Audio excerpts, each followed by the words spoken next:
Vamos a hacer una oración, la van a repetir. Vamos a decir algunas palabras en hebreo y luego en español. Todos pongan las plantas de sus pies sentados. No crucen las piernas para nada.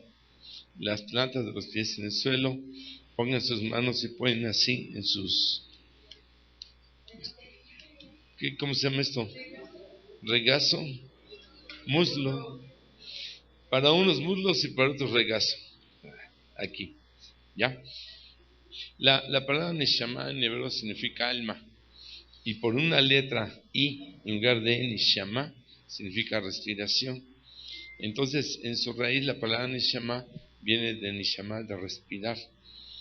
Cuando estamos en un recinto en donde está la presencia del Espíritu Santo, espiritualmente hemos de entender que nuestra alma, nuestra Neshama del Ruach HaKodesh, nuestra alma respira del Espíritu Santo. Amén. Espiritualmente nuestra alma vamos a fortalecerla. En esta enseñanza trate de creerlo para que su alma respire del Espíritu Santo. Amén. Diga conmigo, Padre, así suavemente, Padre, en este momento te pedimos que nuestra Neshama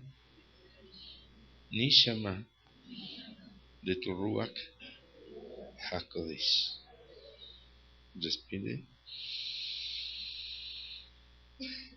y suelte suavemente.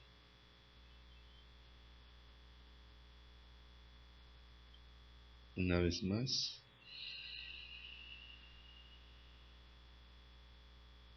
Y suelte suavemente.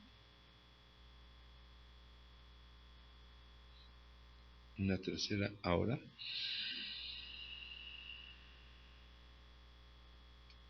Y suelte suavemente.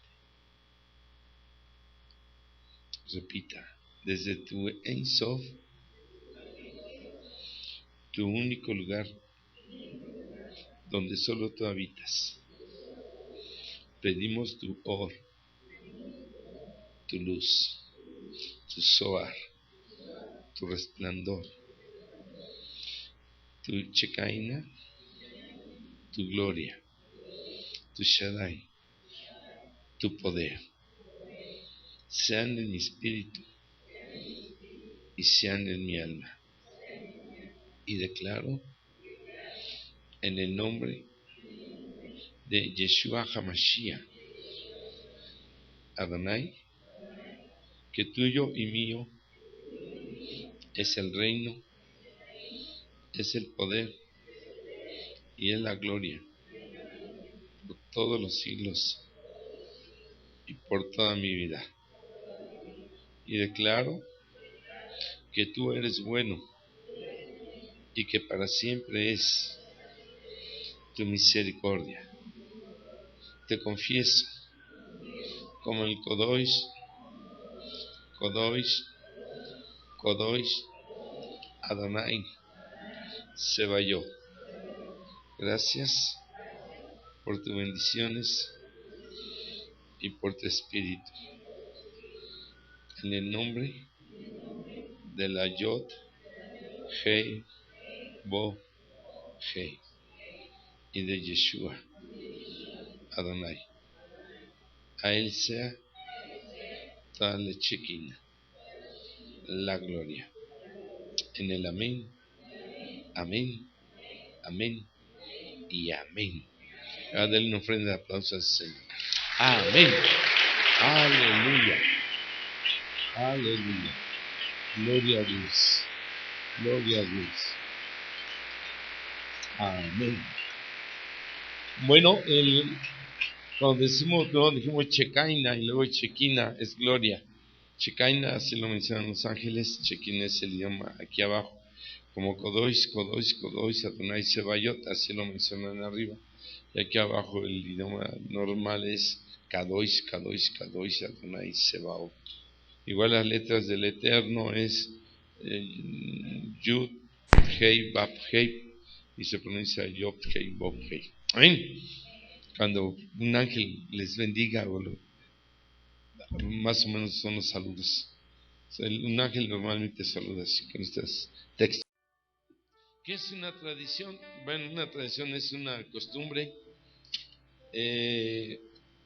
Son prácticas que se hacen costumbres, o son costumbres que nacen de la nada, y otras nacen por celebraciones, por algún suceso o por algún acontecimiento.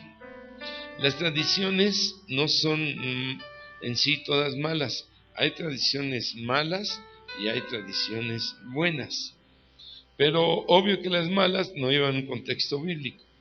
Y hay tradiciones buenas que llevan un contexto bíblico. Pero hay otras buenas que no llevan un contexto bíblico. Que aunque sean buenas, no tienen un apoyo o un respaldo. Mas sin embargo, sí llegan a tener un respaldo de la presencia del Espíritu Santo. No todo está literalmente en la Biblia, en la Escritura. Estos días son bien difíciles. Creo que más que nunca estamos entrando ya a esa última etapa de los tiempos finales. Se habla mucho del 2012 y no se va a acabar el mundo, no va a pasar nada extraordinario. La ciencia dice puede haber un alineamiento de tierra, sol y luna. Imagínense en paralelas, se acaba todo. Como Mateo dice que caerá la luna, el sol y estrellas. Si eso pasa, se caerían hasta las estrellas, por decirlo así, ¿no? Entonces se habla muchísimo. La línea esotérica también está moviendo esa fecha. El calendario maya, que es uno de los más aceptables y extraordinarios y perfectos a nivel mundial, termina el 2012, hablando del fin de todas las cosas. Entonces, no es que estemos nosotros de acuerdo, o que ahora todos los movimientos espirituales, por llamarle así entre comillas, de diferentes fuentes o orígenes, aún hasta algunos medio de oscuridad, estén señalando al año 2012. Los polos se están derritiendo, todos lo sabemos. Vean, los calores de estos días parecen de primavera, y primavera parece otoño, y otoño va a parecer invierno, y el invierno, pues a ver cómo viene, ¿verdad? Por lo pronto ya anuncian que viene con la influenza. Ojalá viniera con la influencia de los aguinaldos, dicen por ahí. Pero en un momento dado, entonces, nosotros, en la Biblia no habla de fechas, sino de acontecimientos. Cuando todo esto empieza a suceder, pestes, hambres, guerras, rumores de guerras. Cuando los hijos contra los padres contra los hijos. Cuando haya terremotos en todos lugares, dice la Escritura, ya viene. Y la palabra dice que como la mujer cuando va a dar a luz, ahí en Tesalonicenses, ¿verdad? Pues, dice, porque son dolores de parto.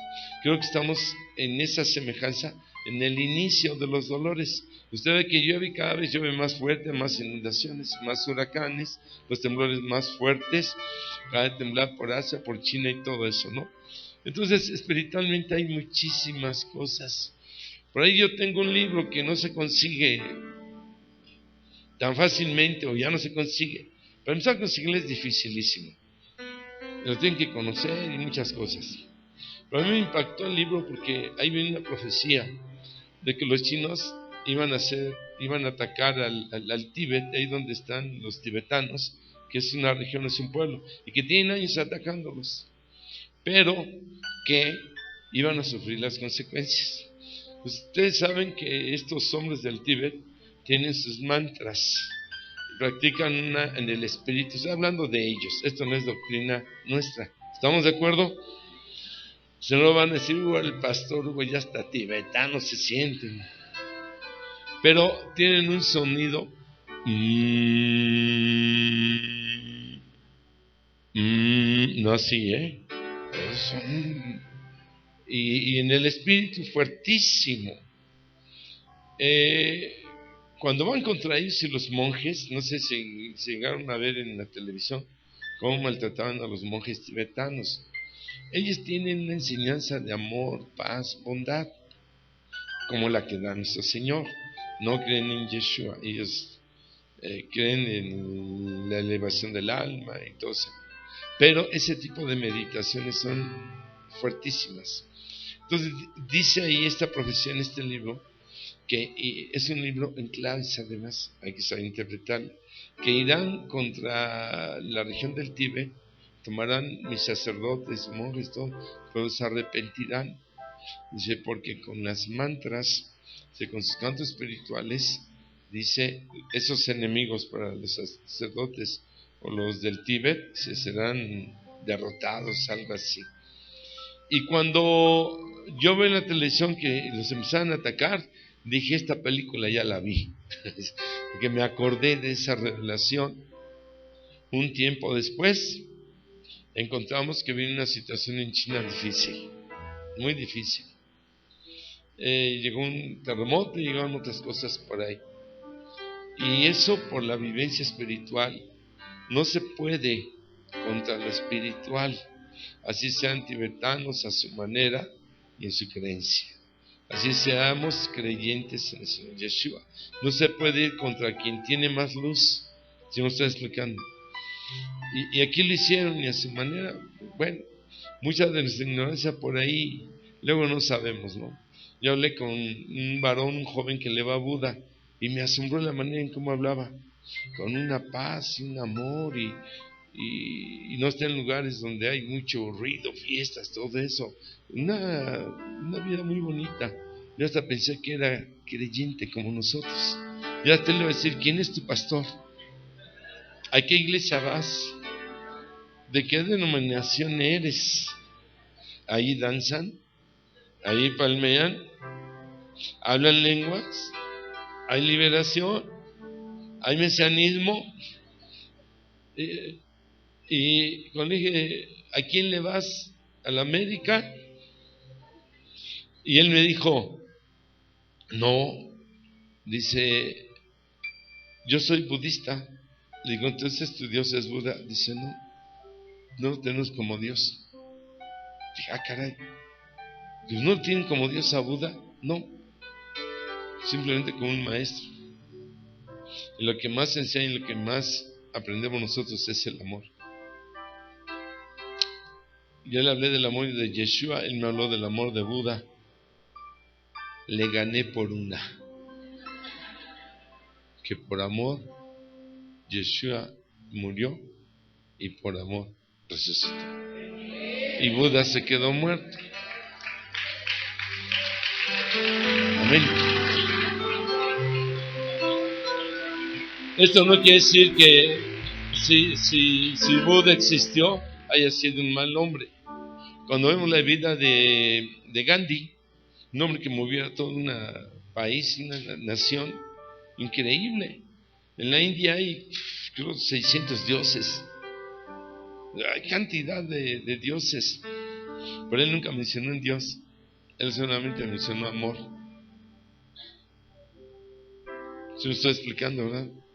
Nosotros nos sentimos luego dueños del amor de Dios. Y hablamos tanto del amor de Dios y decimos que el amor de Dios, y Dios nos dice, adiós con tu amor. Vete, ese amor no es mío. Tenemos que centrarnos. Amén. Ni somos los mejores ni somos los peores, como dicen por ahí.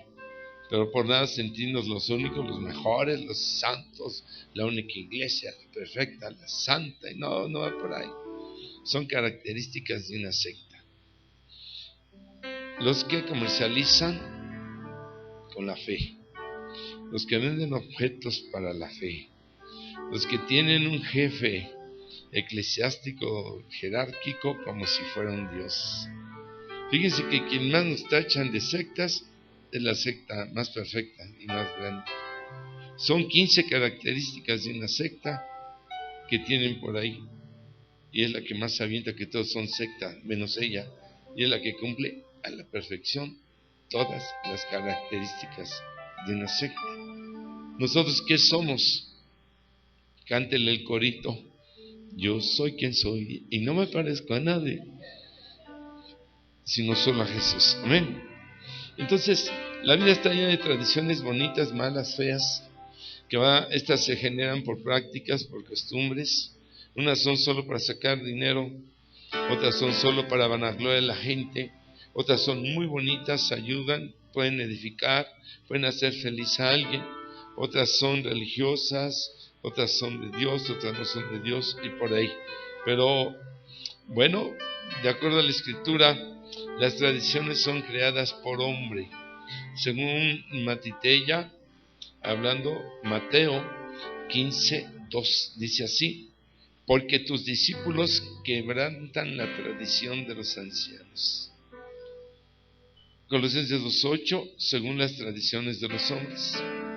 Luego dice también que las tradiciones se transmiten de generación a generación.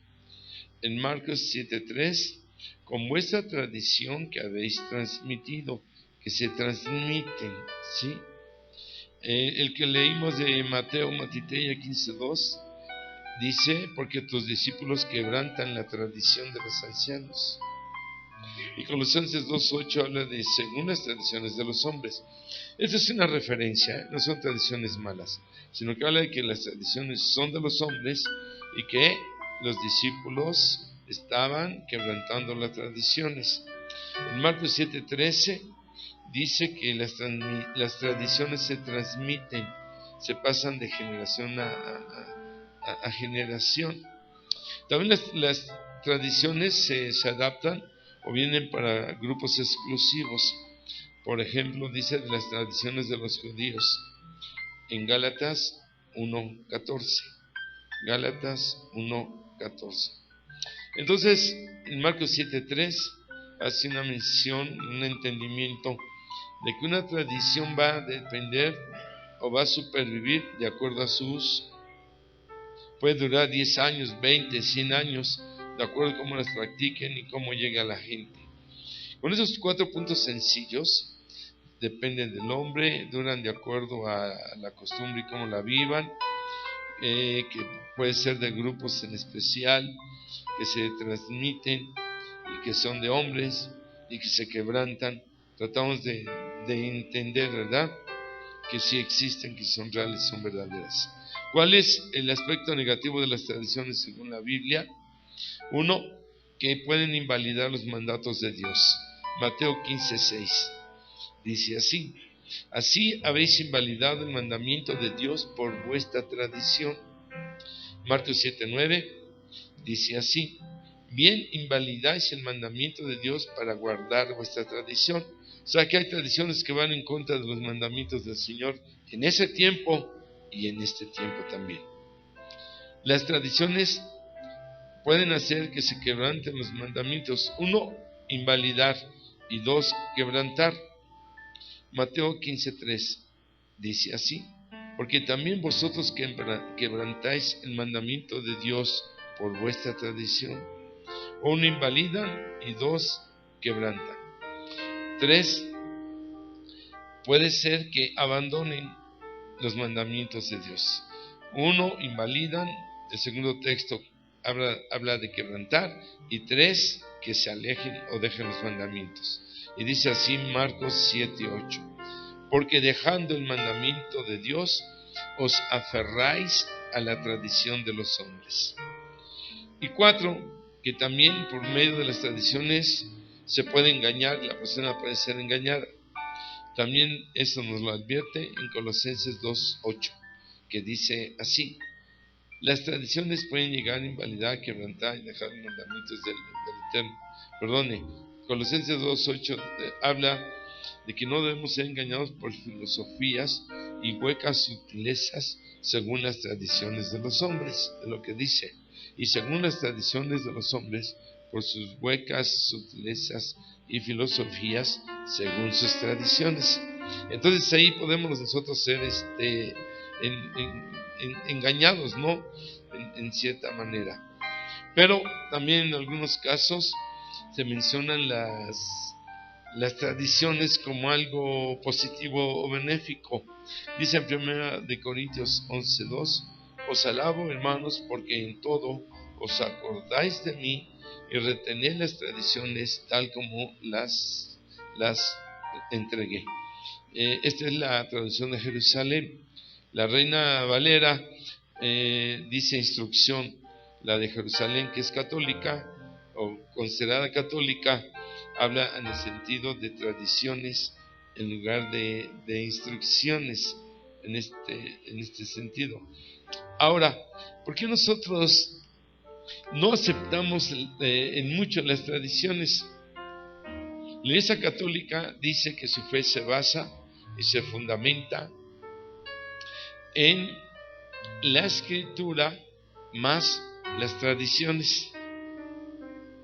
Y nosotros, a partir de la Reforma, hablo de Zwinglio, Calvino y Martín Lutero, se establece una norma que se va generando por ahí y que dice solo la Escritura.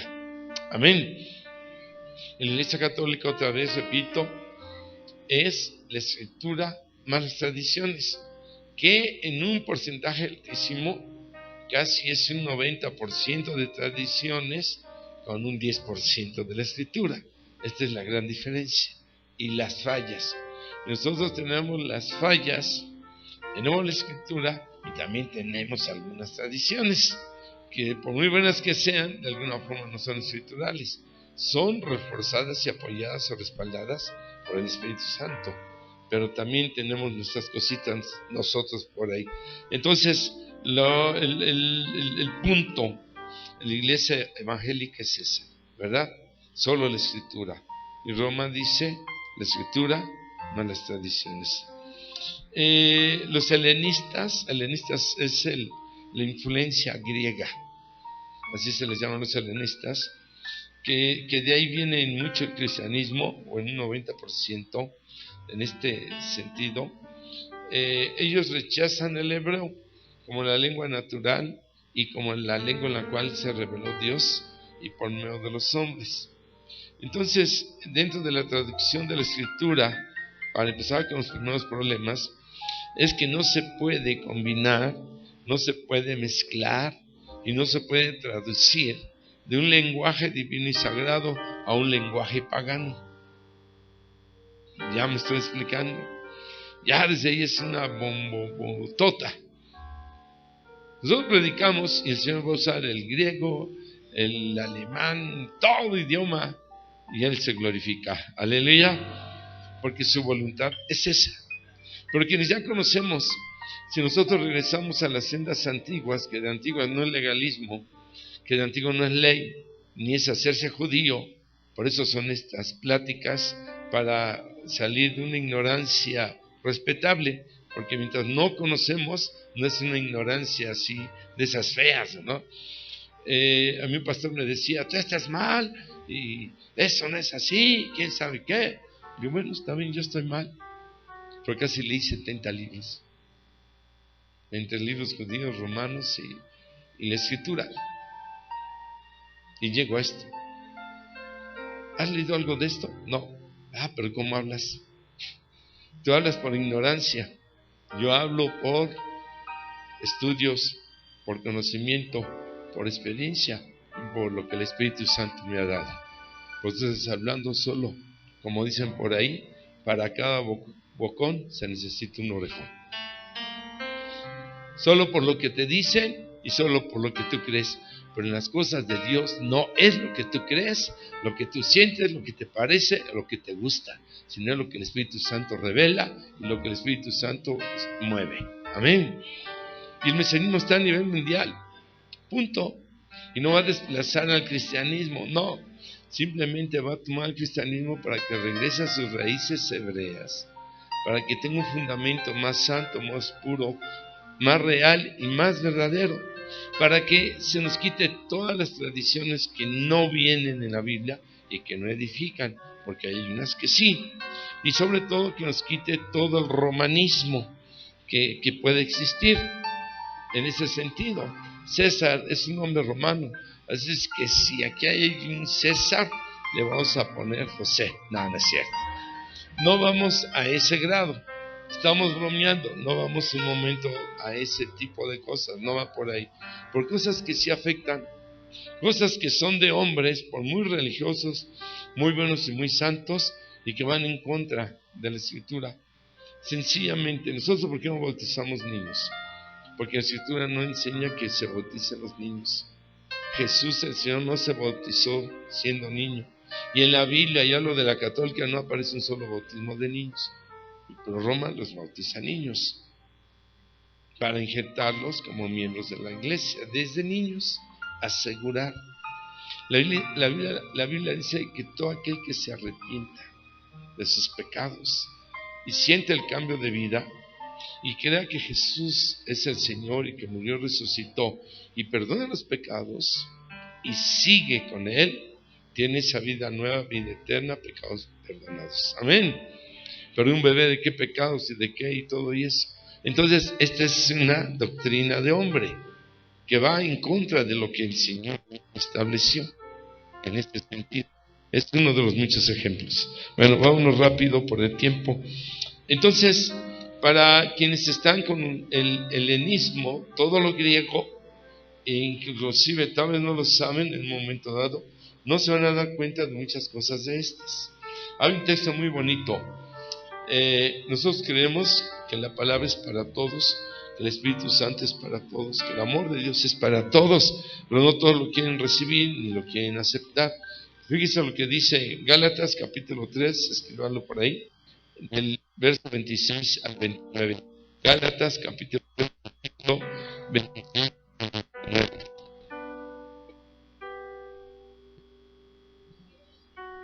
No, la pila está bien, está en verde. Cuando ya está en rojo, ya la pila es la mía. Entonces vas a tomar vitaminas. Pues.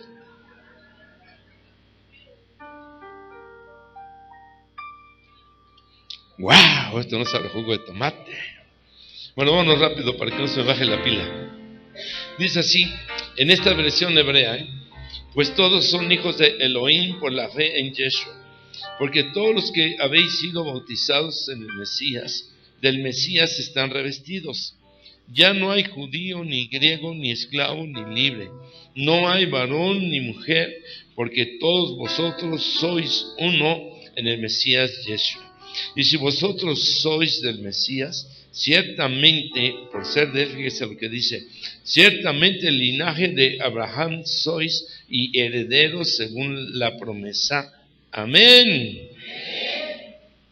Y Gálatas mismo dice que nosotros, todas las bendiciones de Abraham se cumplen en nosotros por la persona de Yeshua Adonai. Y hay 8 bendiciones, 11 que se generan desde Abraham, que recorren a todo el pueblo durante todos los años del Tanakh o Antiguo Testamento, y que las encontramos reveladas también en el ministerio y la presencia del Señor Yeshua, que ese es otro mensaje, porque el Señor existe para nosotros, y en un conocimiento inicial y la aceptación de que es real la existencia de Él, es porque existe un Tanakh, un Antiguo Testamento, porque todo lo de Él se habla en el Antiguo, y Él habla de Noé, y Él habla de Abraham, y habla de David, y hay una concordancia preciosa. Pero si no existiera el Tanakh, ¿en qué se fundamenta la presencia del Señor? Se fundamenta en las profecías, se fundamenta, ¿verdad?, en los tipos de los ministerios, que en un Moisés está el tipo del Salvador. Amén. Y que en un José, y que en todos ellos, en un Josué también, existe un tipo profético del ministerio de nuestro Señor. Pero si no estuviera el Tanakh, lo que es el Antiguo Testamento, como que faltaría una pierna, como que solo habría una, como que faltaría un eslabón perdido por ahí. Isaías dice, y su nombre se ha llamado Emmanuel con nosotros. Y Mateo dice, y su nombre es, será. Y aquí dice, su nombre es, y del mismo nombre, siglos después. Emmanuel, que significa que Dios con nosotros. Pero si no lo dijera Isaías, ¿qué dirían? Alguien dijo por ahí que Emmanuel es Dios con nosotros. Pero ese alguien, ¿quién es? Pero hay uno que se llama Isaías, que llamó el Eterno, revelado por el Espíritu Santo. Amén. Entonces tenemos que entender que de la creencia escritural, de la existencia real y verdadera del Mesías, es por el Tanakh. Y hay quien dice, es que es sombra nada más. Dice, lo que había de pasar, dice, como que ya no tiene valor. Hay quien dice, para mí solamente el Brit Hadashah, Nuevo Testamento. Y dicen, en el Antiguo no. Para mí no hay gracia ahí, no hay revelación actual para la vida actual. Y hay un error muy grande en ese sentido, y sobre todo también una ignorancia, tristemente. Bueno, cuando nosotros hablamos de tradiciones, vamos a empezar con la palabra iglesia. La palabra iglesia viene del griego eclesia, que significa fuera de. También la palabra kaleo significa en parte, se une kaleo, iglesia, con C, eclesia, kaleo con K, kaleo, eclesia, que viene del griego, y que significa llamados para reunirse hacia afuera. Es lo que significa la palabra iglesia. Pero en ese tiempo, la iglesia, o la llamada iglesia, hablando de los griegos, porque no es un término hebreo, y el Señor nunca fundamentó iglesias, cuando dice sobre esta iglesia, en el original no dice iglesia, sino dice sobre esta congregación. La palabra iglesia, el significado, es la reunión ocasional de personas no religiosas. En ese tiempo, cuando decían eclesia, se juntaban, pero eran personas no religiosas. Era una reunión política de los estados libres de Grecia. Decían, va a haber eclesia, tal hora y tal lugar. Entonces se iban los políticos y hacían su asamblea regular y legislativa, que era convocada por un heraldo, e invitaban a veces a la representación del pueblo, y se componía de todo ciudadano que fuera intachable y que tuviera ciertos derechos. Eso significa la palabra iglesia. Asocian lo de reuniones políticas de ese tiempo y le meten un contexto religioso. Ese es algo inválido. El Señor nunca mencionó la palabra eclesía, porque Él nunca iba a fundamentar o establecer una reunión de los santos donde su nombre fuera alabado, glorificado y adorado con fines políticos. Él dijo, donde estén 2 o 3 reunidos en mi nombre, donde estén 2 o 3 congregados, ahí estaré yo. Amén. Eso es como si esa palabra no la han tomado y la han hecho religiosa o teológica a Roma. Actualmente lo dirían el PRI, el PAN, ¿cómo se llama el de Obrador? El Mesías político, PRD, el Partido del Trabajo. Dirían eclesía para el miércoles tal a las 9 de la mañana en la Cámara de Senadores o en la Cámara de Diputados. Eso sería la palabra correcta. No sería Cámara de Diputados, no sería la palabra Cámara, sería la Iglesia de Diputados y la Iglesia de Senadores. Sería la palabra correcta. Pero la hicieron religiosa, entonces ya se quedó ahí. La palabra evangelio, del griego evangeliums. Cuando los romanos iban a la guerra y regresaban victoriosos porque habían matado más que el enemigo, decían evangeliums, y todos regresaban gritando evangeliums. Es lo que significa victoria, porque hemos matado más que los que mataron a nosotros. El evangelio de Yeshua no es de muertos y no es de matar, es de resucitar. Amén. Esa palabra está súper mal ahí en la tradición.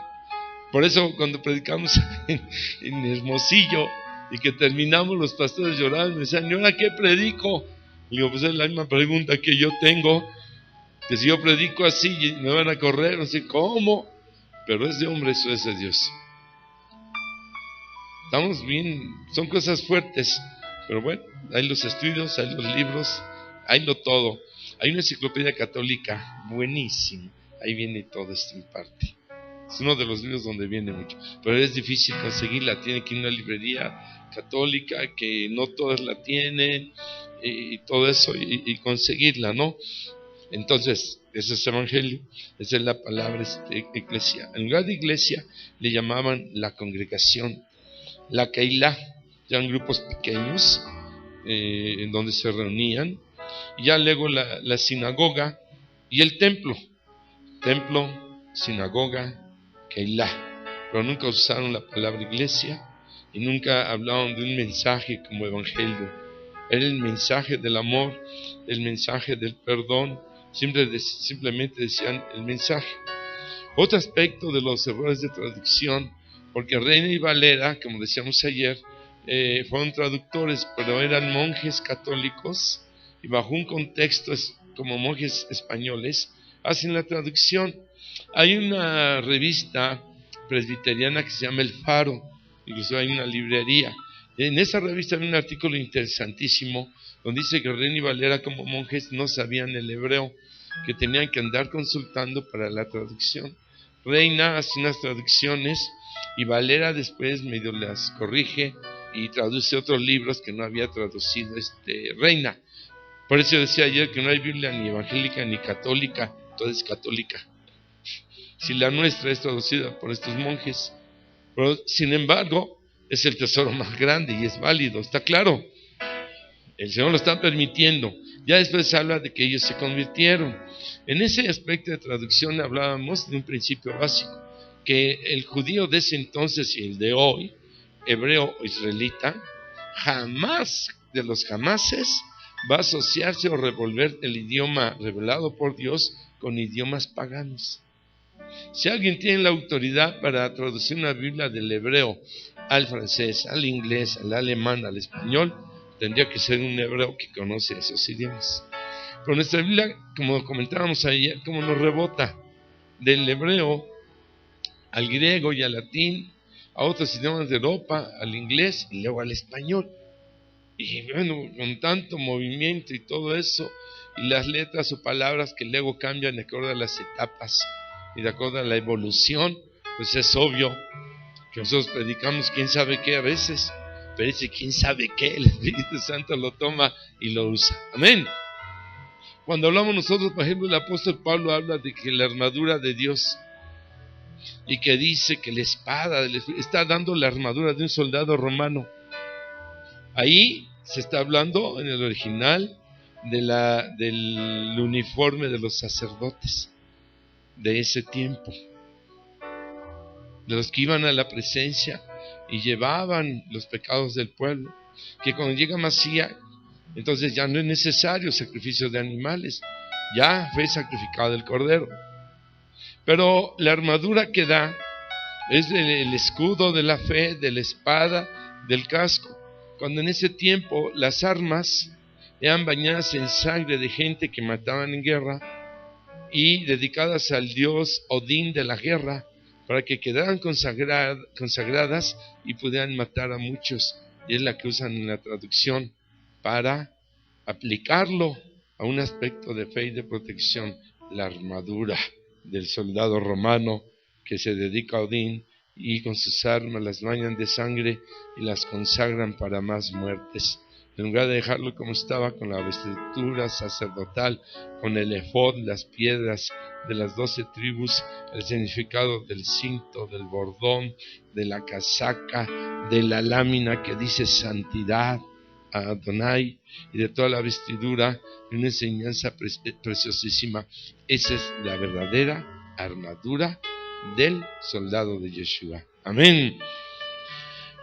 Cuando dice que encontraron al niño envuelto en pañales, la palabra pañal no existe en griego, era envuelto en su talí, que cuando nacían, lo primero es que lo enredaban en su manto, que los hilos representan las 4 letras del nombre del Eterno, y los espacios los primeros 5 libros de la Escritura. Porque el judío es muy aferrado a la Torá. La Torá no significa ley, significa instrucción de la ley. ¿Pero por qué? Porque son los únicos 5 libros de toda la Biblia en donde un hombre llamado Moisés recibe personalmente por voz directa del Eterno, y en el original no es cara a cara, es creo de boca en boca, dice, pero lo recibe directamente.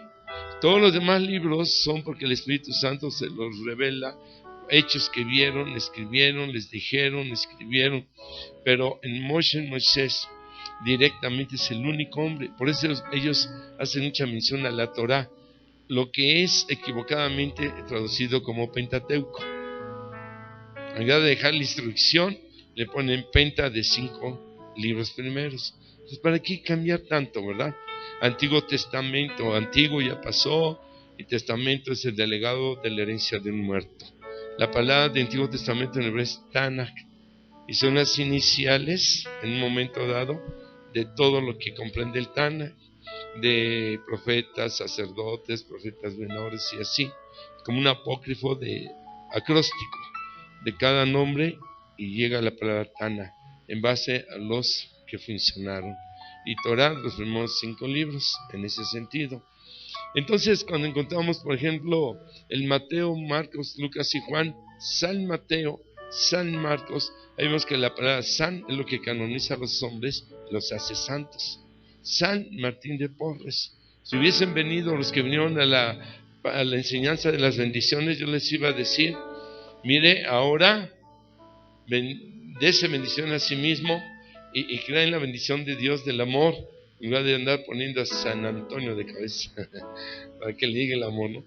En este sentido vemos romanismos en la escritura. ¿Por qué no le quitan el san? Concepto 100% católico.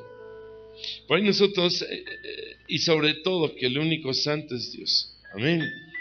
El único santo perfecto es Yeshua.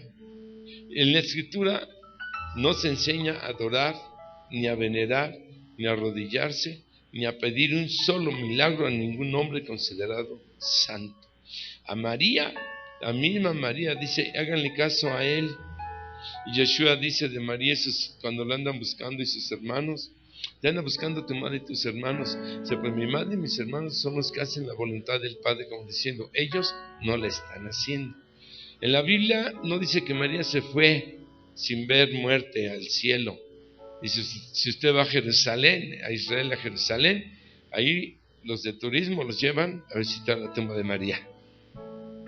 Doctrinas de hombres, inventos. En un momento, María no perdonó pecados, no murió por los pecados, no murió para dar vida eterna, no hizo un solo milagro. María no tiene ninguna divinidad. Fue una gran mujer, fue una gran sierva, santa, escogida por el Eterno para en naturaleza humana naciera su hijo. Amén. Yo sé que aquí nadie le va a María, pero a lo mejor le va a Guadalupe. Y es tan fuerte que actualmente existen 2 tipos de católicos, los católicos y los guadalupanos, ¿sí o no? Y si somos honestos, es cierto. Mucho, en España la representación de María se llama Fátima, no, Lourdes. En Francia es Fátima, aquí en México es Guadalupe, pero ya no es la reina de México, ya es la emperatriz de América. Al ratito va a ser la princesa de Europa. Luego va a ser la... ¿Cómo se llama en Japón?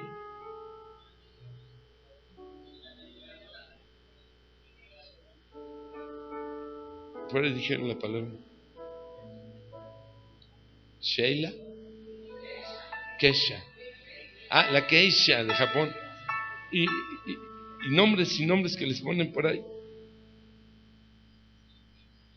Bueno, ya hablamos de Pedro en un momento dado.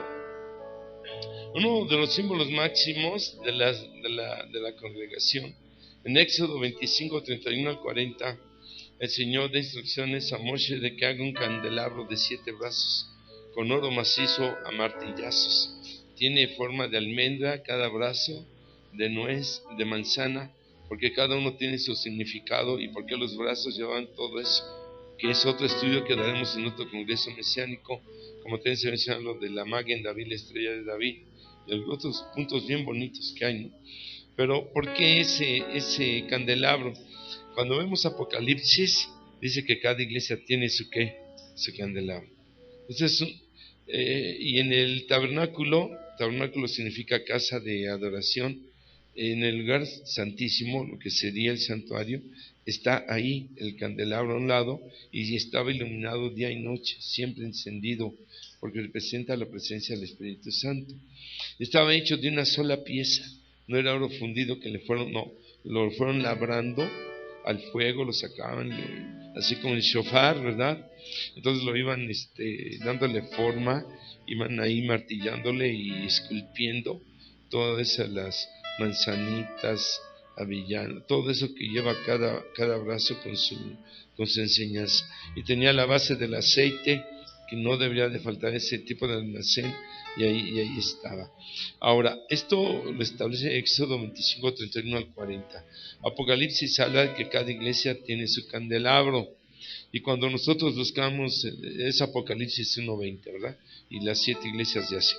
Ahora, pero cuando nosotros buscamos la raíz, la encontramos en Isaías 11, que viene siendo el símbolo de un solo pueblo, sobre el cual reposa la promesa mesiánica de las 7 funciones del Espíritu Santo: Espíritu de Dios, Espíritu de poder, Espíritu, y ahí está mencionando. Son 3 textos: Éxodo 25, 31 al 40, Apocalipsis 1:20, y la raíz Isaías 11. Toda iglesia debe tener su candelabro. La función de los 7 espíritus del Señor manifestándose, así como el fruto del Espíritu Santo. Amén. De gozo, paz, paciencia.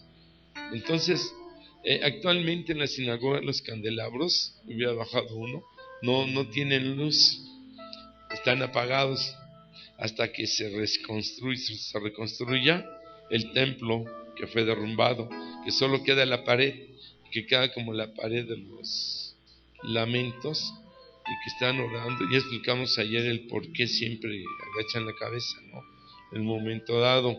Inclusive el cabello, en ese tiempo, a ver, sube, hija Cristi, por favor.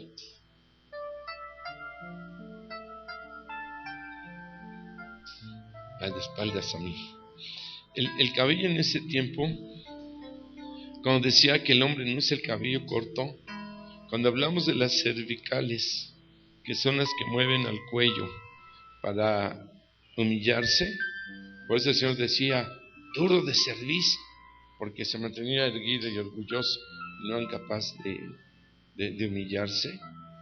El cabello largo en el hombre llegaba por aquí más o menos, porque hay que dice que el hombre cabello corto y que la mujer se lo deje largo, exactamente para cubrir estas cervicales y recordar que tenía que vivir en humillación. Cuando les explicaba yo lo de la kipá, que cabello significa fuerza y cabeza autoridad, que me la cubro para no depender de mi fuerza o autoridad, sino de la de Dios. Ahora, son otros tiempos. Si usted depende del Espíritu Santo, tiene una kipá del Espíritu Santo. Si de veras estamos dependiendo de la autoridad y de la fuerza de Él. Y el cabello largo en el hombre entonces cubría hasta acá, para recordar la humildad. Nosotros no necesitamos el cabello largo. Realmente estamos viviendo realmente en humildad, dependiendo de la fuerza y dependiendo del poder de Dios. Además, la kipá también significa que estamos bajo cobertura, bajo sujeción y dependencia. Todo esto, hay una kipá espiritual, hay un cabello largo espiritual, pero créanme que sí le ayuda a la kipá a recordarlo. La Escritura dice que el hombre no se deje crecer el cabello, pero en el sentido que no se lo deje crecer más para abajo, porque de aquí para abajo es el largo de la mujer. Si la mujer se lo corta de aquí hacia arriba, no está cumpliendo, además que viene siendo como un velo, como dice la Escritura. Entonces el hombre no se deje crecer el cabello más de aquí para acá. Y como en ese tiempo las kipás las estaban usando de piel de animales impuros, dice, no te cubras la cabeza al hombre, Bueno, es a lo menos lo que sabemos, ¿verdad? A ver, ven, ahora de frente a mí. De ahí cuando nosotros decíamos ayer de las bendiciones, ¿no? Señal de la Santa Cruz, líbranos, Señor.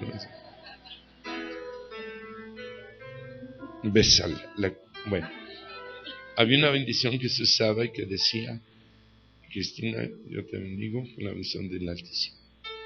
Y declaro que tuyo, hablamos de autoridad, de fuerza, tuyo es, y va la mano al corazón, en este caso es mujer, tuyo es el reino, corazón, el poder, el hombro derecho, y la gloria, el hombro izquierdo, por todos los siglos y por todos los días de tu vida, y otra vez al corazón.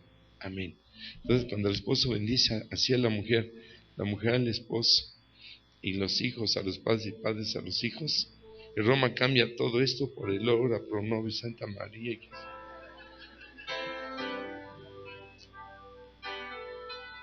Si regresamos a las sendas antiguas, no vamos a regresar al legalismo, vamos a regresar a ser como Isaías, con poder, resucitando muertos, como los apóstoles, esas son las sendas antiguas. Decíamos ayer, todo el mundo piensa, legalismo. Fuimos a Israel, predicamos en una iglesia donde el pastor sienta en un lado a las mujeres y en otro a los hombres, donde las faldas van hasta acá abajo, sin joyas. Yo no estoy criticando, pero no estoy muy de acuerdo con eso, ¿no? Y hasta acá todo cerrado, y yo dije, me metí a una iglesia de árabes. Y hasta acá y todo, y con un calorzote y todo, y eso, y un legalismo terrible. Luego me mandó un mail de que alguien le dijo que aquí había mesianismo, y me pone una de textos, que legalismo. Y yo tuve que contestar y decirle: para mí el legalismo es lo que tú tienes, estando en Israel, donde está el Espíritu Santo. Porque todo esto que tú haces, y estando en Israel, déjate guiar por el Espíritu Santo, que es en donde se derramó y llegó, y a ver qué te hace, y a ver qué hace contigo. No tomes costumbres. La mujer tiene que vestir, y el hombre tiene que vestir como el Espíritu Santo le haga sentir que tenga que vestir. Amén. Y si es un hombre o una mujer que de verdad es guiado o guiada, va a vestir como el Espíritu Santo le haga vestir. Pues yo no voy a prohibir, y si hay una persona que viene por primera vez y viene de bermudas y de guaraches, oye, fantoche, ¿qué te pasa? En la casa de Dios, vete. Pues es muy difícil, ¿no? En un momento dado, pues no saben, vienen por primera vez. Una vez entré una mujer, cuando esta iglesia éramos 40, y una prostituta toda alcoholizada, de faldita, y pues ya saben, y se sentó hasta atrás, se salió antes del culto. Les dije, entre una persona así, éramos como 40, se podía decir todo. Si vuelve a venir, la abrazan. Y volvió a venir como 3 meses. Ya después comía los tamalitos del primer culto, siempre había tamalitos, pero siempre llegaba hasta atrás. Y venía de trabajar. Y de repente dejó de venir, como a los 4 meses, una mujer me dice: pastor, venga de otra iglesia, ¿puedo dar un testimonio? Digo, sí, ¿cómo no? Dice, mire, yo llegué a esta iglesia. Un tipo, y era una prostituta, un tipo me tiró a la puerta de este templo. Yo dije, Dios, pero dije, no entro, porque ya antes me habían corrido de la católica, de la mormona, como de 20 iglesias evangélicas, porque yo entraba y que de esa manera. Y cuando yo le dije a Dios, es la última oportunidad que te doy, Dios. Bueno, y fíjese que estaba bien, estaba bien ella en su ignorancia. Te doy chance, es la última. Si no cambio, si no me ayudas, no. Entonces entró, y como nadie la corrió, volvió a venir, y a la segunda ya se le abrazó. A la tercera ya comía tamalitos. Nadie, yo les prohibí, nadie jamás le pregunten en qué trabaja. O sea, ¿de dónde? ¿Tienes novio? Dice, pastor, aquí conocí al Señor. No me quedé aquí por pena y por vergüenza. la última vez que entré que el Señor cambió mi vida, yo dije, Señor, ya me diste un nombre, ahora dame el apellido. Quiero trabajo esta semana. Tengo 4 niñas. Desde niña me violaron, me prostituyeron. Ya voy a dejar todo, pero ¿de qué voy a trabajar? Esta semana quiero trabajo. Fue un domingo, para el miércoles tenía trabajo. Amén.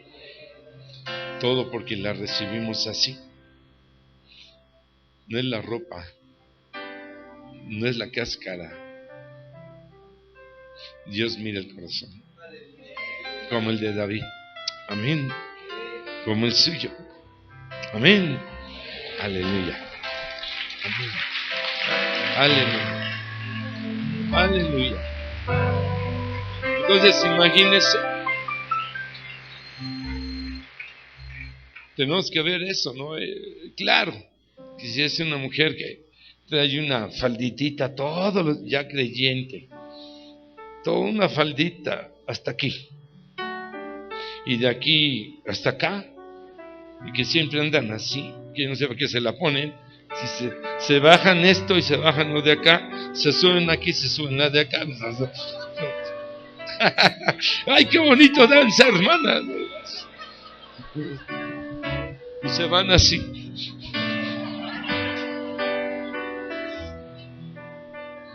Ahora le ponemos una de monja. Sí, hay que tener cuidado con lo del vestido, ¿no? Ni toda una exageración. Bueno, otras que no podemos hacer nada definitivamente. En la Biblia los días son llamados el primer día de la semana, segundo, tercero, cuarto. En Brasil le llaman, creo, feria, algo así, creo. Más o menos los días no les llaman por los nombres.